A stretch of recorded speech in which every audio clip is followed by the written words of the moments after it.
মানে প্রথমে আমাকে নিয়ে যাওয়া হলো যেখানে মেডিকেল ক্যাম্পে রক্ত দিচ্ছে। হ্যাঁ, এই যে কারণ আমরা মাঝে মাঝে ফেসবুকে দেখি আমাকে রক্ত লাগবে, হাসপাতালে গিয়ে দেখি ডোনার খুঁজতেছে, রক্ত কিনতে গিয়ে রক্ত পায় না এবং তাও সঠিকভাবে রক্ত পায় না।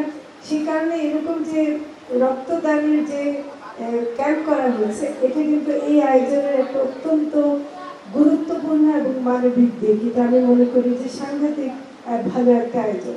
তারপর আমি দেখলাম যে পত্রিকাগুলো যেভাবে দেওয়া হয়েছে এবং পত্রিকাগুলোতে যে প্রথম পাতায় যে সব নিউজ ছিল, ওখানে অবশ্য শেখ হাসিনার ছবি দেখে অত ভালো লাগেনি, কিন্তু ধীরে ধীরে যে পালাইছে কথাটা পর্যন্ত আসছে, এটাই দেখে খুব ভালো লাগলো যে শেষে শেখ হাসিনা পালাইছে এই কথাটা ওই জায়গায় পরিষ্কার আছে। তো কাজে আমরা যখন এখানে দাঁড়াইছি এবং আজকে বসছে কথা শুনছি, শেখ হাসিনা নাই এই অবস্থায়, আমরা স্বাধীনভাবে আমরা এখানে বসছি এবং সেখানে আমরা কথা বলছি। এখানেও যে গ্রাফিতিগুলো দেখছেন যে পরিমাণ সুন্দর করে সারা ঢাকা শহরে, এবং শুধু ঢাকা শহরে না, আমি এর মধ্যে বহু জেলায় যখন যাই মানে অফিসের কাজে, তখন দেখেছি প্রতিটা জেলায় মানে দেয়ালে দেয়ালে কিন্তু এই আঁকাগুলো আছে। এটা কিন্তু কোথাও এমন না যে কোথাও নাই, সব জায়গায় আছে। ঢাকায় হয়তো একটু বেশি, চট্টগ্রামে একটু বেশি, কিন্তু কয়েকদিন আগে আমি বরিশাল গেলাম, দেখলাম যে সেখানেও আছে, অন্যান্য সব জায়গায় আছে। কাজে এটা কিন্তু সারা বাংলাদেশের একটা চিত্র। অন্য কথায় যাওয়ার আগে প্রথমে বলি যে আজকে হয়তো এই সময়ের মধ্যে মার্চ ফর গাজা হচ্ছে। আমরা জানি যে ইসরায়েলের যে বর্বর আক্রমণের কারণে ফিলিস্তিনের মানুষ একেবারে মাটিতে মিশে যাচ্ছে, তার মধ্যে শিশু এবং নারী যেভাবে হত্যাকাণ্ড হচ্ছে, আমি এই আপনাদের অনুমতি নিয়ে এবং আমার পক্ষ থেকে এই ফোরাম থেকেও আমাদের সংহতি প্রকাশ করছি গাজার মানুষের প্রতি, এবং ইসরায়েলকে আমরা ধিক্কার জানাচ্ছি, প্রতিবাদ জানাচ্ছি। আমি এরপরে আমি আসবো যে আমরা এইখানে মঞ্চে যারা বসে আছেন, অনেক শহীদের বাবা মা ভাই, এই কয়েকজনের আমরা কথা শুনলাম। যেমন আকরাম খানের বাবা আসছেন, তারপর গোলাম নাফিদের বাবা আসছেন, তারপর ইমাম হোসেন তাইমের ভাই, আর শহীদ শাহরিয়ার হোসেনের মা, আর শহীদ আহনাফের মা, আর শহীদ শাহরিয়ার হোসেন বাবা আসছে। তো এই যে আপনারা যারা আসছেন, আপনাদের কথা শুনলাম। আপনারা যখন বলছিলেন আমার একটা অবাক লাগলো, এই বাচ্চাদের বয়স কিন্তু কারো বয়স 15, কারো বয়স 17। এরা তো জন্মের পরে কিছু দেখে না, মানে কি জিনিস, মানে একটা দেশ বলতে কি দেশ বোঝায়। বাংলাদেশ তারা একটা পতাকা জানে, কিন্তু তারা এটা জানে না যে একটা দেশের রাষ্ট্রের কি রূপ হওয়া উচিত। তারা খালি হয়তো শুনছে যে অমুককে ধরে নিয়ে গেছে, এরকম কিছু বললে কাউকে অ্যারেস্ট করা হচ্ছে।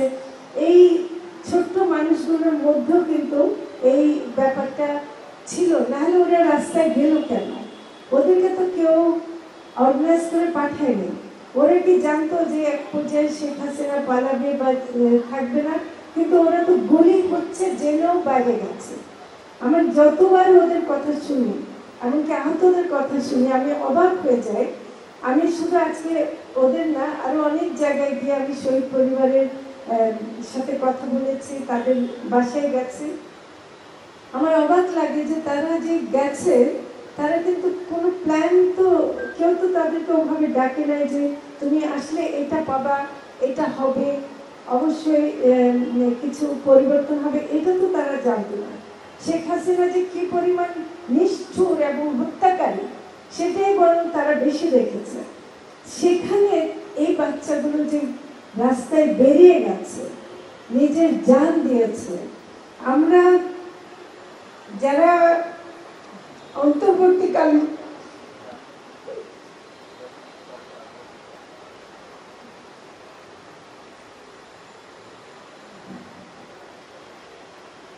অন্তর্বর্তীকালীন সরকার গঠন করেছে, আমরা এদের রক্তের উপর দিয়ে আসছি। এবং যারা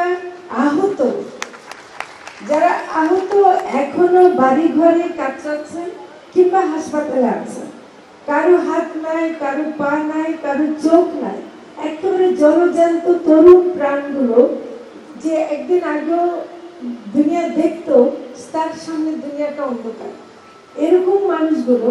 কিন্তু আমি একটা জিনিস আজকেও যখন শুনলাম, সত্যি কথা বলতে কি কেউ কিন্তু একটা অভিযোগ করেনি। কেউ বলেনি যে আমার ছেলে ভুল করেছে, কেউ বলেনি যে আমার ছেলে কেন গেল তাই আমি দুঃখে মরে যাচ্ছি, কিন্তু বলেনি।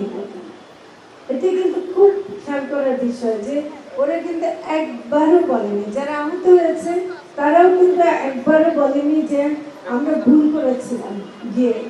কিন্তু হ্যাঁ, একটা কথা তারা বলছে, তারা বিচার দেখতে চায় এবং বিচারটা হতেই হবে। শেখ হাসিনার বিচার এই মাটিতে এই সরকারের আমলে হতে হবে। অন্তর্বর্তী সরকারের একমাত্র কাজ যদি কিছু থাকে তাহলে সেটা হবে শেখ হাসিনা এবং যারা এই হত্যাকারী তাদের বিচার করা। কারণ নাহলে আমরা এই পরবর্তীতে কারা আসবে, আপনারা নির্বাচনের কথা বলেন, নির্বাচিত হয়ে সরকার আসবে ঠিকই, কিন্তু আমরা অনির্বাচিত, এই কথা কে বলবো? আমরা অনির্বাচিত, আমরা আমাদের তো এই ছাত্ররা, জনতা যারা নাকি এই পরিবর্তনটা এনে দিয়েছে, তারা রাষ্ট্র গঠন করেছে, তারা সরকার গঠন করেছে, তাদের দ্বারা নির্বাচিত আমরা। তো কাজে আমাদের কাছে আমাদের দায়িত্ব হলো যে তাদের যে চাহিদা সেটা মেটানো। কাজে এটাতে কোনো রকম ভুল ত্রুটি হতে পারবে না, বিচার আমাদেরকে করতেই হবে।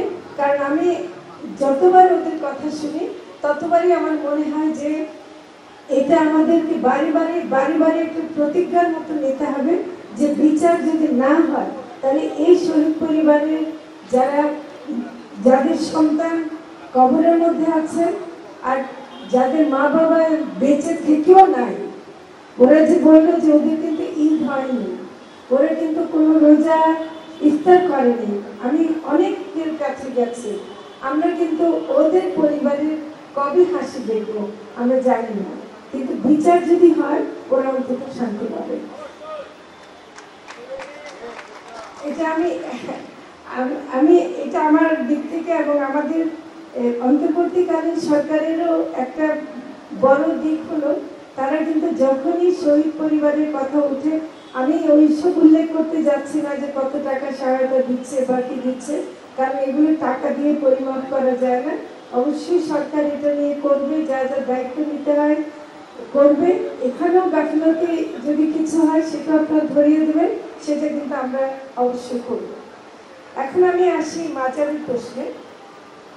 আমি যেটা বলতে চাচ্ছিলাম, ওখানে বসে বসে বারবার এই বটগাছটার দিকে তাকিয়ে আমার মনে হচ্ছিল ঢাকা শহরে এরকম একটা মিটিং করার জন্য এয়ার কন্ডিশনওয়ালা ঘর কি এর চেয়ে ভালো কিছু হতো? আপনাদের কি ভালো লাগতো এরকম একটা আলোচনার জন্য আমরা এয়ার কন্ডিশনের মধ্যে বসে করতাম? এর চেয়ে সুন্দর জায়গা আর কি হতে পারে? এই যে বটগাছটা, এবং এরকম কিন্তু আমি দেখছি প্রায় মাজারগুলোর কাছে কিন্তু বড় ধরনের গাছ থাকে, কারণ তারা কিন্তু সবসময় গাছের নিচে মানুষ বসবে। এবং আমরা জানি যে সাধকরা কিন্তু সাধারণত বট গাছের নিচে বা এরকম বট, অশ্বত্থ এইসব গাছের নিচে বসে।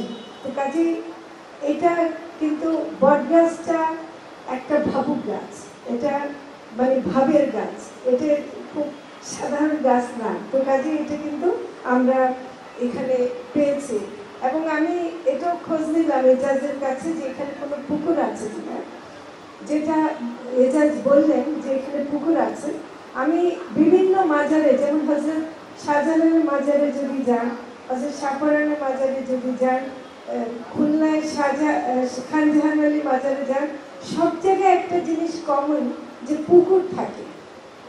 তার মানে পানি ব্যবস্থাপনা এই সাধকদের, সুফিদের, যারা নাকি সমাজের কল্যাণের চিন্তা করে আসেন, মানুষের চিন্তা করে আসেন, তারা কিন্তু প্রথমেই চিন্তা করেন পানির ব্যবস্থাপনা। কাজে পানির ব্যবস্থাপনা কল দিয়ে হয় না, ওয়াসা থেকে, ওয়াসা কোনো পানির ব্যবস্থাপনা করবে এই আশা করেন না। ওয়াসা না, আমাদের যে পানি যেটা পুকুরের মাধ্যমে আসার কথা, সেই পুকুরকে নিরাপদ করা, এটা কিন্তু আমাদের খুবই দরকার। আমরা মাজারের সাথে মানে বিশেষ করে এই মাজারের ব্যাপারে আমরা নবপ্রাণ আন্দোলন নামে একটা গানের, সাধকদের গান নিয়ে যারা চর্চা করেন তাদের সাথে আমরা যখন কাজ করতাম, তখন আমরা যখন বলতাম যে আমাদের শিল্পী লাগবে, গান মানে সাধকদের গান যারা গায় তারা শিল্পী লাগে, এবং সেদিন যদি মঙ্গলবার হতো বা সোমবার হতো, ওরা বলতো যে আপা আজকে পারা যাবে না, বৃহস্পতিবারে যেতে হবে, বৃহস্পতিবারে না গেলে ওদেরকে পাবো না। তো এই যে বৃহস্পতিবারে এসে অনেককে পেত, তারপর তাদেরকে বলা হতো কে গান গাইবে না গাইবে, এবং সেটার মাধ্যমে কিন্তু একটা সুন্দর একটা পরিকল্পনা করা যেত। আমি শুনে খুব দুঃখ পেলাম যে বৃহস্পতিবারে গানগুলো বন্ধ হয়ে গেছে। এটা কিন্তু চালু করা অবিলম্বে দরকার। এই গান যেন অবশ্যই হয়। এই গান বন্ধ হওয়া মানে কিন্তু আমাদের গলা টিপে ধরা। আমাদেরকে কথা বলতে না দিলে যেমন আমরা কষ্ট পাই, তেমনি গান করতে না দিলে আমরা কষ্ট পাই। এবং এই মাজারগুলোর মাধ্যমে কিন্তু দেখেন আমাদের তো যেমন ধরেন ছায়ানট আছে রবীন্দ্রসঙ্গীত শেখাবার জন্য, নজরুল একাডেমি আছে নজরুল গীতি শেখাবার জন্য, সাধকদের গান শেখাবার জায়গা কোথায়? যারা নাকি অনেক বিখ্যাত হয়েছে এবং তারা কিন্তু এই মাজারের মাধ্যমে হয়েছে। তো এখানে নারী শিল্পীরা আছে এবং সেটা কিন্তু এখানে খুব সুন্দর করে তারা চর্চা করছে। যদিও আমি মনে করি যে পুরোটা পরিবেশ, যেমন বললেন যে টয়লেট ফ্যাসিলিটি নাই বা নিরাপত্তার পরিস্থিতি আছে কিনা সেটা আমি জানতে হবে। এটা এজাজের কাছে আমার অনুরোধ থাকবে যে এই বিষয়টা একটু নজর দেওয়া, সেটা আমরা নারীদেরকে তাহলে আরো বেশি করে পেতে পারবো। কারণ নারীরা কিন্তু হারিয়ে যায়। জুলাই আন্দোলনের পরও যেমন আমরা একটা জিনিস দেখেছি, সেটা হলো যে একটু আগে আমি আমাদের সানাম খানের যে কথা শুনলাম, তার মধ্যে যে ইয়েটা আগুন এখনো রয়ে গেছে, এরকম কিন্তু বহু মেয়েরা কিন্তু জুলাই আন্দোলনে কিন্তু ছিল এবং আমরা তাদেরকে মাঝরাতেও মিছিল করতে দেখেছি। যেদিন নাকি শেখ হাসিনা বলছিল যে মুক্তিযোদ্ধারা নাতিরা পাবে না, তুমি রাজাকারী নাতিরা পাবে, ওদের কারা বেরিয়ে আসছিল, মেয়েরা বেরিয়ে আসছিল। এবং সেই মেয়েরা আবার জুলাইয়ের পরে, আগস্টের পরে কিন্তু হঠাৎ করে হারিয়ে গিয়েছে, আবার তারা বেরিয়ে আসছে। এই যে কাজে নারীদেরকে যদি আমরা চেষ্টা না করি এবং নারীরা যদি নিজেরা বের হয়ে না আসে, তাহলে কিন্তু তাদেরকে আবার পিছিয়ে দেবে। যেমন এখানেও আমি আপনাদেরকে কষ্ট দিতে চাই না, এখানেও কিন্তু নারী শ্রদ্ধা আমি দেখছি। মানে কেন এর মধ্যে অন্তত অর্ধেক বা এক তৃতীয়াংশ নারী নাই, এটার কিন্তু থাকাটা দরকার ছিল। তা না হলে কিন্তু আমরা কোথায় পাবো? নারীদেরকে আগ্রহ সৃষ্টি করতে হবে, সেটা কিন্তু আমাদেরকে তৈরি করতে হবে। রবীন্দ্রকে আমি বলবো যে আপনাদের আগামী আয়োজনগুলোর মধ্যে এটাকে ইনশিওর করতে হবে যে নারী শ্রোতা, নারী দর্শক এরা কিন্তু যেন অবশ্যই থাকে। আমি আর কথা বাড়াবো না, আমি খালি বলবো যে আজকে যেটা এখানে দেখে দিলাম, আমি অনেক উৎসাহ পাচ্ছি যে আরো আসার, এবং আরো আমাদের বন্ধু বান্ধবদেরকে বলবো আসার জন্য, এবং এখানকার পরিস্থিতি যেন ভালো থাকে, সেটার জন্য মাজারের প্রতি যেন নেতিবাচক ধারণাগুলোকে আমরা দূর করতে পারি, মাজারকে যেন আমরা রক্ষা করতে পারি, এবং সমাজে যে ধরনের উদ্ভট চিন্তা মাজার কেন্দ্রিক হয়েছে, নেতিবাচক চিন্তা হয়েছে, সেগুলিকে আমরা যেন অবশ্যই ধ্বংস করতে পারি। এটা কোনো অবস্থাতে আমরা মেনে নেব না। মাজার ধ্বংস করা, মাজারের উপর হামলা করা, কোনো ধর্মীয় প্রতিষ্ঠানের উপর, কোনো মন্দির, গির্জা, কোনো কিছুর উপর আক্রমণ আমরা সহ্য করব না। নতুন বাংলাদেশ এটা সহ্য করবে না। আমরা রক্তের বিনিময়ে নতুন বাংলাদেশ পেয়েছি, এই বাংলাদেশ আমরা রক্ষা করব। ধন্যবাদ।